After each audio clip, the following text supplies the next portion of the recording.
guys. Welcome to New York Comic Con. Thank you. Oh, jeez. Oh, yeah. Thank you for having us. Can you hear me? We can hear you. Actually, so before we really dive into the conversation, so that was episode 3. Yes, that's Season 2. Yes. So, spoiler, Evie comes out okay after the cliffhanger. Season 1 ended with Evie about to be burned at the stake in the 1600s. And as Janet pointed out to me earlier today, when we were shooting the scene, I leaned over and said to her, I have no idea how to get you out of this. But I figured something out, and that's the first 2 episodes. And then we kind of get into some funny episodes like this, and then we go back into the mythology, just like the X-Files. Right, yeah, okay. But with a vastly smaller budget. So when it comes back on November 1st, yeah, I mean, is it going to be largely mythology driven, or? The first episode picks up right when the season finale finishes. And it's like, I'll use a reference you all know, it's like going from Planet of the Apes to Beneath the Planet of the Apes. I know, ladies, be seated, I'm taken. Yeah, it picks right up. But that takes 2 episodes to resolve. It's a bit of a muddle for Stan, because he lives in a world where he doesn't know Evie Barrett because she died 400 years ago, but he keeps calling people Evie and hearing this voice and having these visions, and he's trapped in the wrong world. And that is an idea that I guess the word would be stole from Star Trek 3, The Search for Spock, when McCoy wakes up and he has Spock's Katra in his head. Again, ladies, stop. I thought, that'd be good, I'll steal that. And it's a really fun story. I loved writing it, it was really fun. And it does get resolved, but the trick is you set up a problem and then you resolve a problem, but then the resolution of the problem presents its own problems. And that was what made that episode really interesting. It's not John C., you're Stan this time as... Oh, so I'm done. Okay. Yeah. Stan sort of has this quest to reunite with his wife in season 2. Does that mean that it's sort of going to lead to a softer side of Stan? And also, how does that quest kind of impact his relationship with Evie? So what Dana did so successfully from Go was he always grounded Stan in the loss of his wife. And so he can be the Archie Bunker archetype, equal opportunity offender, as long as he's grounded in love. And even though that would make him throw up if he heard me say it, it is what grounds him. And so armed with the little bit of knowledge that he gleans from finding Janet's character, figuring out how to get her back from 600 years ago, he then decides, well, if that worked for getting Evie back, perhaps I can get Claire back. And then Dana crafted this whole 8-episode arc for Stan, and that's his quest, that's a mission he's on, is to get her back. Even though he's under-equipped and has no idea really how to do it, it's still the mission that Dana put Stan on. And it's a very bad idea.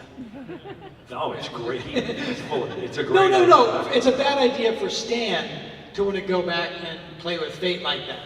Right. He's doing something that anyone would do if given the chance, but it's not a good idea. But also, you put Stan profoundly out of his depth. Yeah. But still, that's the mission that Dana crafted for season 2. And for Janet and I, it yields all these great emotional dividends that the actors got to play, because Dana created these scenes that pay off brilliantly as the season progresses. Mm-hmm. And it doesn't in any way compromise the horror or the comedy. It just gave us some really wonderful notes to be able to play as the season progressed. Yeah.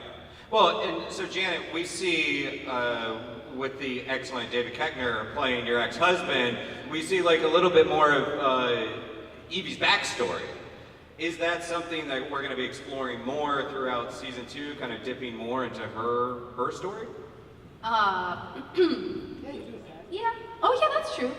We just have such amazing guest stars this season. Yeah, I think that's kind of beautiful thing about when you get a second season, right, is the first season lays out so much pipe, as Dana likes to say. You lay all that groundwork, and maybe you don't have time to have those kinds of backstories and relationships and characters until the second season, but we got there, and so we get the chance to really see some great moments with Evie and Denise, and Stan has this sort of, there are a lot of moments I think in season 2 where the characters kind of go off and have their own misadventures and then come back together when it's vitally important that they do so, which you saw a little bit in this one, and this was the first time that I got to see this episode. And, oh, really? My face hurts from laughing. Oh, yeah. And it's so stupid. It's the only good one. I probably shouldn't say that. Yeah, no, you probably shouldn't say that. You probably shouldn't say that. Having seen it, you don't even need to watch it. No, come on. No, the interesting thing about the show is that you get to do different tones. The first two, the mythology shows are a little, it's still funny, but there's more of a somberness to it. You really get into the depths of these characters, and because you do go there, you are then allowed to do episodes like Curse of the Were-Pony, or we have a really funny evil baby episode called Hex Marks the Tot, and those are all, I learned that on The Simpsons, how to make funny titles. And by the way, fans of The Simpsons legend Mike Reese is in the audience, everybody. You've seen his name many times. In the credits, for years and years and years. Mike writes for Homer. That's good. But yeah, it's like the X-Files, where you'll have mythology episodes and then standalone episodes where you can kind of play it lighter, and that's how it worked out. But it's interesting because maybe I'm reading too much into this, but it seems like I assure you, you are. I am, yeah. Well, I mean, Stan is a character rooted in loss, but Evie has suffered loss as well. I mean, yes, through divorce, but now she's a single mother, and she kind of connects with Stan. And I'm curious, first, Dana, from your perspective, when you're crafting these characters, how did you view the relationship between Stan and Evie? And then, when you guys kind of take over, how have you kind of viewed the relationship between these characters? So Dana first. That's a great question, because it changes when you give the script to the actors and they make it something whole. I knew who Evie was going to be because I wrote it for Janet. I could never imagine anybody else playing Evie. There was one person that did read who got close, and she beat him, and I got to say, went on to have a great career, Tyler Perry. Yes, but now we wouldn't have Medea, so as the Lord giveth, he taketh away. How you do't? But with John, I didn't know what John was going to do with the character. It changed the character I as envisioned it. Stan was older. Stan is my father, and most of his funny lines are just things I've remembered my dad saying. Don't crap an apple, something my dad says. 1 foot in the grave, the other on a banana peel, shit my dad says. It's like a comedy version of that show, Stuff My Dad Says. So when John took the character over, he became a lot more dynamic as a character, but also John rooted him a lot more down in the magma of who this person really is, made him a lot more real. Forced me to write him better. He couldn't just be a silly cartoon character. Forced me to be a better writer, grudgingly, but I always viewed their relationship as nothing against Denise. Evie is the daughter Stan wishes he had, and I in my life always felt like I had a very masculine energy, so I say that she's the son that he never had. That's probably more accurate, yeah. And Janet is. She's Stan and Evie, they're very strong women. All the women in my life are really very strong. And I like the idea that she drives the show. she's the, you have a curse. All right, well, how do we fix it? She's John's mission in the first season was to stay in his chair as much as possible. Jan's mission is let's solve this, and she's doing it with as a single mom with in a strange city where women aren't respected, and she faces all of that very taciturn. And it is, as we peel that back, I think if we're lucky enough to have a third season, I think we're going to get into a lot of that as more, because these two people in the third season will be coming off the cliffhanger of the second season, which is also very significant. Yeah, but it's interesting. Might involve Medea. Evie is also, even though she was an accomplished cop who is now sheriff, like there's this, I don't know if she kind of wants that affirmation from Stan, because this has been his hood. Do you think she kind of wants that approval on some level from Stan, that like, hey, you're doing a good job as a constable now? I guess that does make sense. I mean, I think that's one of those things that we all have, that I certainly have had it in my life, where there's somebody who's unpleasant to you, and for some reason, and I'm, by the way, have a very happy childhood and a great dad, but anybody, male, female, doesn't matter. Stan's not my dad. My dad used to hit me with your dad. He always brings that up. Where you're like, I hate that guy. Why doesn't that guy like me? Like, there's this weird thing, right, where you spend energy, especially when I was younger. I have, like, if someone didn't like me or was mean to me, it felt so important. And now as I've gotten older, I'm a little more like, oh wait, that's not where you should spend your time and energy. You should make a girlfriend who is called negging. Nice to you, yeah. But anyway, I really went there. No, it is. They didn't originally. Evie's original attitude towards Stan, the minute she got a whiff of him in season 1, was, please get out of my way and let me do this. You are a fossil from a bygone era. I seem to be living in a bygone era now. The less you bother me, the more I can bring this city into the 21st century. And unfortunately, the situation interceded to make that impossible with the demons. In this season, there is an incredibly emotional moment between the two of these characters where they are not sure they are ever going to see each other again. And we were talking about what to do in the scene without saying it. And we came up with, I think it was John's idea, that John should salute her. And that for him, that would be such a huge thing. And we got to play it out very silently. Yeah. And that scene was later cut. And we're going to throw to audience questions in just a minute, so if you have one, go ahead and line up and get those ready. But John, I'm curious, this is a character that he's like such a super machismo dude, and yet we find out that his entire safety was his life was being saved constantly by his wife's presence. And so it's the women in his life that are basically covering for him. And a lot of that happens, kind of extends to Evie as well. She's like the one that's showing up and taking charge. Does that play into sort of his character arc at all this season? Like, he starts to realize, like, wow, okay, all the women in my life are the ones that are also shielding me. I just thought it was really, it took a lot of spine for Dana to write it this way, and then for Janet to play it this way. There's a lot of screwball, which was a style in the 1940s that Barbara Stanwyck and Katharine Hepburn kind of were the top of the pyramid of. And screwball comedy is when the protagonist and the initiator of everything is a female.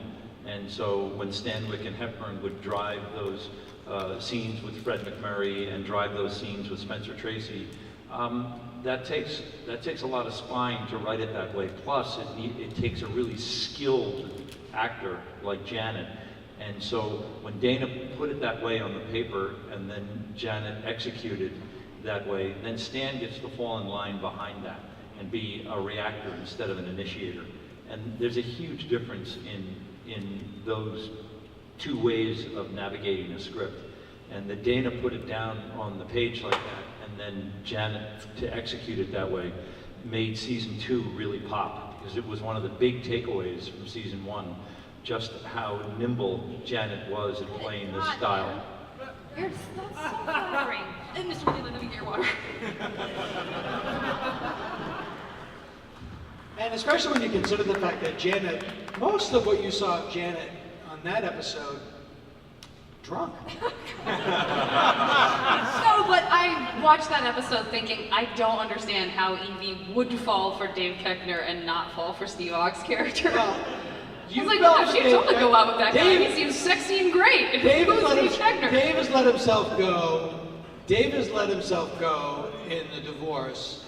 And I happen to know that a lot of very accomplished, attractive women can fall for guys that are a little screwy.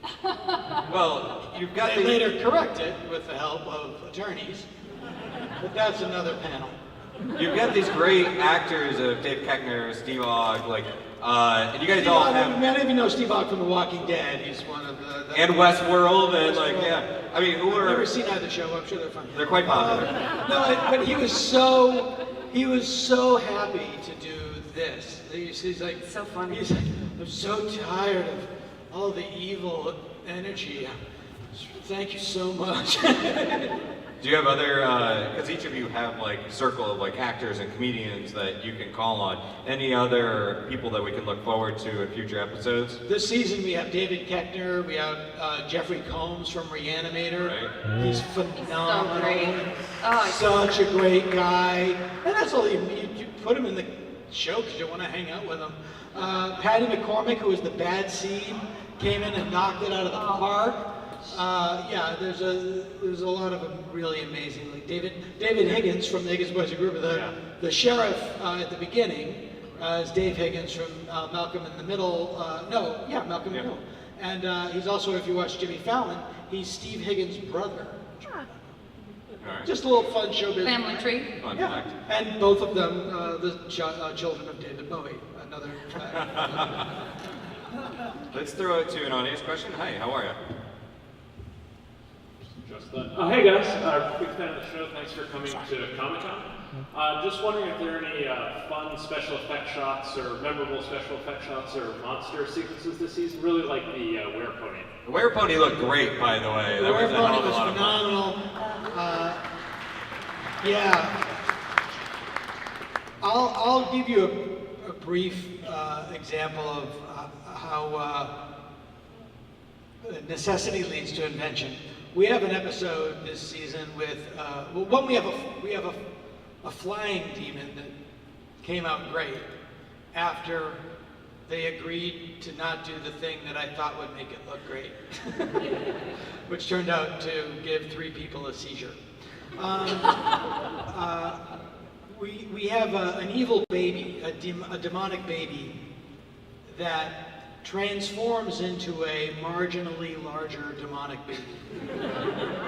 And we were going to shoot the conclusion of the episode in the woods at like the big face down.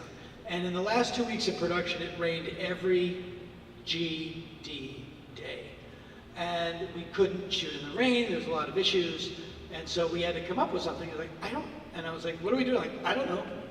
And Rob Cohen, the director, is one of my oldest friends in the world, and we're like, yeah, we'll figure out something. We have a couple of days. And then our art director, Molly Coffey, said, can I pitch you an idea? I was like, yeah, that's why you're here. She said, if it's a baby, wouldn't it have a tree for it? It would have like a tree for it. No, a blanket for it. Wouldn't it make like a blanket for it? And then Rob Cohen said, no, wait, why did it make like the Nostromo of blanket forts? Like it's like the Nostromo, but it's a blanket for it. And then I thought, wait, and if it's the Nostromo, then the demon baby's past victims can be cocooned up in baby saliva on the wall. And it was our favorite set. It's a whole tribute to aliens, the whole episode is. It's the best set. It's gorgeous. It was done for $1.50. And it really was. And it came because people, we at we created an environment where, no, like, I hired you to do your job. Tell me what you want to do. It makes everybody look good, the more, and it was just a great example of the best part of this, which is it's a collaboration. John and Janet and I collaborate on the show. Molly and Rob and I collaborate on the show. Everybody has a part in it. It's no one or two people, and that was a great example of, like, everybody came with we had no time, we had no money, everybody had a great idea, and it came out fantastic. And sadly, we shot the whole thing, did not take off the lens cap, so it's not in the show, but it's a great story. No, it is in the show, but it's fantastic. So yeah, there's a lot of it. There's some time travel at the end. There's a lot of death. Yeah, thanks a lot, guys. A lot of fun death. Ends on a real downer note. Yeah, what's a moment, Janet and John, that you're looking through these scripts and you're like, hey, demon baby, oversized diapers, I guess we're doing this. Like, have you had those moments where you're looking at the script and like, I don't know how we're going to pull this one off? John. The flying monster that Dana crafted is called the Wraith, and I just didn't know how we were going to do it on the budget that we work within the parameters of, and he somehow pulled it off. I didn't. Yeah, you did. It's pretty great. Yeah. I had this idea of, it'll be so easy, and the Wraith is this really cool looking, it's like a goat skull, a human skeletal torso, rotted bat wings, covered in vines because it's been living in the ground. It's this really beautiful organic sculpture, and it's gorgeous. And I thought, yeah, we'll just put it on a camera cart, and we'll just put a gobo in the bottom, and we'll just push the cart through the woods, and it'll be great. It'll be all in camera, be practical. It'll be gorgeous. It's the heart and soul of the show. And everyone goes, Dana, it's not going to work. You can't do it. And I'm thinking, this is what it's like to be a genius. Everyone thinks I'm wrong, and I know that I'm right. And we did a test, and it was the worst thing in the world. They were so right. And then I said, maybe the people who know how to do this should take a shot at it. And they solved it in a much better way than I did. Janet, anything that you've seen on the scripts where you're just like, all right, is the Wraith, is the demon baby, what's the thing that you're just like, how are we going to do this one? That's a good question. For me, it was the first season, because the first season was the place where I got acquainted with all the practical stuff we were going to be doing, and it's just not something I've had the pleasure of getting to do very often in comedy. And so for me, it was first season stuff, like the spider demon and me being in a web and all of that. Like, that was also terrifying to me because I am afraid of spiders, and that did not help me in any way, shape, or form. It made my fear much worse. Yeah, I didn't know that. No, thanks, Dana. So for me, and I didn't know how the pig demon was going to work the first season either. So after I was continually blown away in the first season by how wonderful a job and so many different elements that went into it, including a lot of slime and goo and puppeteering and all that kind of stuff, I was more, for the second season when I read the scripts, I was more just like, I can't wait to see what they do rather than how is this going to work. That said, everyone had some great fun downtime with the pony hooves. When you see, I mean, that is so stupid. The Simpsons is what taught me that my biggest compliment for something is that's so stupid. Like, that's I'm crying with laughter going, that's so stupid. And that's carried over to this show for me now. My biggest compliment is I muttered that's so stupid like 20 times. Nobody knew how the pig demon was going to work, but we all thought maybe once he's sworn in, he'll rise to the office. See what I did? I took the politics and I weaved him into the comedy. You see how I did that? Seamlessly. Oh my God. I love your stand-up comedy so much. Is there an opportunity for me to hear more of your comedy in album form? It's so funny, I have a comedy album dropping tomorrow called Mr. Funny Man on iTunes. Yeah, I know this sounds like we're just doing a bit, but it really is real. It really is true. dropping And I call it an album because I don't want to go, tomorrow I'm dropping my download. Let's take another audience question. Hi. Hey, how are you? First of all three of you, I think, have like some iconic moments in like television history. Scrubs, The Simpsons. I know people don't think You're the Worst is up there yet, but I think it's amazing and it'll go down to the pantheons, and I love you in it. So, But since you already have that kind of like preconceived notion and all that jazz, was there any moment when you showed up on the first day? Was there any shot? Was there like a moment of trepidation? Because as Dana said, this is like the X-Files with a substantially smaller budget. And I think it requires everyone to really buy into that one vision in order to make a show like this successful. Because if all of you weren't game for this, this would fall apart. But every single component is perfect. So.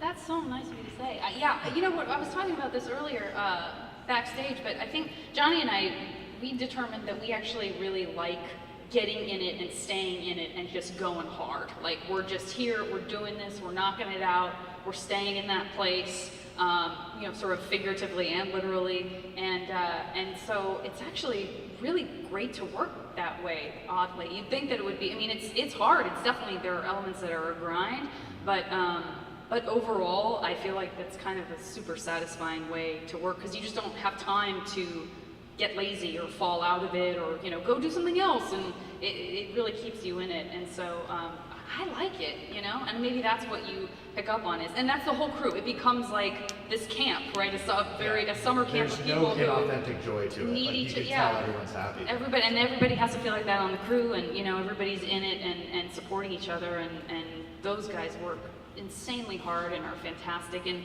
that's, to Dana's point, you know, he's amazing, because he isn't the guy who's, you know, he jokes but about saying like, we're going to do it this way, but he really is so open to any person whose expertise is specific to what they do. He welcomes that, and I think that's vital to knocking it out that quickly.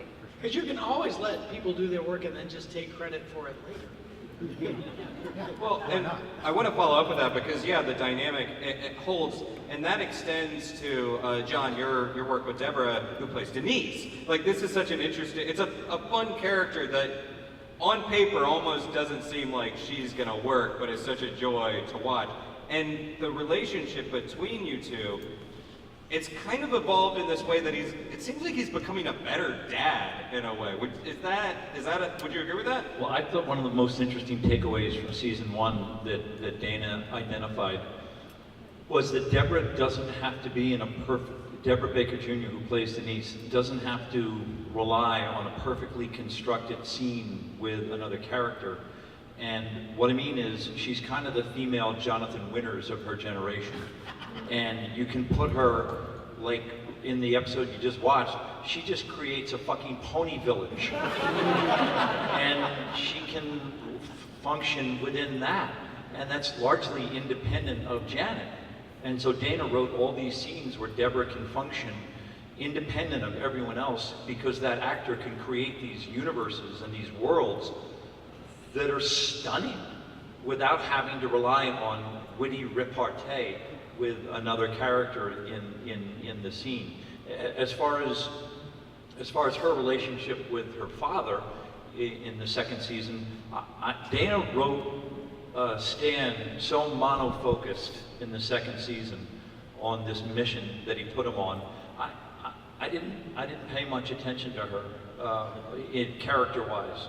It's such a clearly defined mission that Dana launched Stan on, that that was really my focus. So does that open room for Evie and Denise to kind of mix it up and play? Yeah, we definitely have one episode that really is just stands off doing one thing, and what he's doing, of course, ends up affecting and being affected by what's going on with us. Of course, it's all connected, but Denise and Evie are... Denise and Evie have a girls' night in an episode called Girls' Night, and Denise and Kevin, the handsome cemetery employee, Played by Dana Gould. have, Played by Dana Gould. the jaw-droppingly handsome. Played by Dana Gould. What's the deal with Kevin? Have a nascent relationship, nascent romantic. We've seen him lose the hunchback. He was pulled underground. You noticed that? Like, what? Give us a. He has his own arc. Kevin had a hunchback in the first episode, and then I didn't think it read on camera, and then I thought, I don't want to wear this shit. So I made an executive decision that Kevin didn't have a hunchback anymore. And he got better. And, You thought you got away with it until right now. so just now, you're the only person that noticed. But I like to think of Kevin with the hunchback and Kevin without the hunchback as our sort of salute to Bewitched, in the way that she had two different husbands. Yeah. We have Kevin with and without the hunchback. Kevin is based on a real life story, and it was one of these guys that, you know, every town has them. He just, these weird towny guys. And we always see them walking around when they're not working. And whenever we would, and Harry was a much older gentleman, and whenever we would drive around, my parents would drive around in my town, and we'd see Harry Miller. My dad would just go to my mom, "There's your boyfriend!" And that's what I always think about. I think of Harry Miller. So I just wanted to, and he's kind of the guy that knows everything. And what we realize in this season is that he's had a very, very, very complicated life, but nobody really wants to listen to it. There's a lot of scenes where it's telling the truth, going, "Listen, I was part of a psychological experiment at a secret Air Force base in Alamogordo, New Mexico. Is this going to take long?" No, go ahead. I'm sorry. Him and Denise kind of have a nascent thing. All right. Perks of being a creator, everyone. You get to just lose the hunchback and nobody knows. Another audience question. Yes, Dana, at the end of the Dana Gould Hour podcast, there's a, I'm a DJ, Yes. I'm a singer. What is the story behind that? That's my daughter rapping, and I just think it's the greatest thing in the world. It's adorable. So. No, it's all right. It's actually worth it. I'm gonna play it for you right now. Dan, I think we have time for one more Medea joke while you're getting your phone ready. How you doing? It's really, hang on, so I'm not going to waste everybody's time and ruin the day. Oh, hang on, it's 23 seconds long. This is a video that my daughter sent me one day. It's just a video. All right, it's not working. It's never not worked. But it's worth watching, and you can hear it. Yeah, you can hear it on my podcast. Yeah. Sorry. That didn't go as planned. Well, I think we're actually running down. Thank you, you're very kind to say that. We're running down on time a little bit. That's the iPhone 8, by the way. It just doesn't. Anything else that you can tease from season 2? I know it seems like we're introduced to another kind of group that's moving around town, right? Sorry, Aaron, do we have time for our last 2 questions first? Oh yeah, we'll make that happen. Sure. Hi. Thank you, I appreciate that. That's really nice. Oh, they can't be about Scrubs. It's not about Scrubs. I do want to say Scrubs basically, like, literally saved my life. I'm very appreciative that it existed. But it's not Scrubs. We like to joke. Actually, though, it is bouncing off something you said earlier. You were talking about the screwball comedies of the 40s, and I was actually wondering if you could talk briefly, I guess, about your comedic sensibilities. Obviously, there's a lot of influence from The Simpsons. There's a lot of influence from, certain amounts of influence from the legendary Dr. Cox. Other sort of like very clear influences. And also, you're all just very funny people. But I was wondering if you could talk about other sort of ways it developed, because the sense of humor on it is not really quite like any other show on TV right now. There's just things that are just noticeably different. And I was just wondering if you could say sort of other things or how that developed for you. It's a very subtle, I think it's really subtle. Like, to me, the funniest thing in that episode that we just saw was when Janet turned around and went, "Ha!" And when David Koechner said, "Hell's to the yeah." That is the stuff that just slays me. And it's a fine line because the show is it's a sitcom that's been put into a horror movie. And the horror movie doesn't know there's a sitcom going on, and the sitcom is not aware of the horror movie. So that's the delineation that you play. And we futz around with stuff. Like, we'll try something, and then we'll look at it later, and I go, "No, it doesn't fit. It's too far one way or not far enough." So you got to kind of mess with it. But I know a lot of my heroes, which I'm very, very fortunate. And An American World from London is the tonal blueprint of this show, and I was very lucky that I got to work with John a couple years ago. And he was telling me, he was like, "Look, I had all these meetings at Universal. We don't understand. Is it scary or is it funny? Can you make up your mind?" And he was like, "No, it's both. It's like in life. People are funny and they get scared. It's the most realistic thing." So that's what we try to do. Anyway. Cool. And real briefly, please. Of course. So, Yeah, because the audience has been our problem. They're the ones who are long-winded. That reminds me of 11 stories. you guys talked a lot about how the characters mesh together, and obviously there's a lot of growth from season 1 to season 2, but you also seem to get along so well as people. How far, personality-wise, do you think you identify with the characters? Are you truly so grouchy as a person excited about cargo shorts? Are you really just bowling through your problems and ready to go? Janet, John, would you like me to take this? I rely heavily on what Dana puts on the page, and then I try to invest in it as best I can. I'm not a great improvisational actor like Deborah and Janet. Not true. I very much rely on the words Dana puts on the page. And then I try to invest as much as I can of myself, but almost everything you see is Dana. I'll say that's a good answer for me also. Although I think I do okay at improv, but you also do. How dare you, sir? It's great. I'll just say, the best thing about the show is there's not one dickhead on the set. All right. Thanks, And- guys. Well, there's one. With that said, guys, we've reached the end of the panel. I'm going to let these guys go, but before you're going to stick around, they're going to get off stage, and you're going to watch a trailer for Season 2 of Stand Against Evil. It comes back November 1st, 10 p.m. IFC. Tune in, check it out, and give a flip.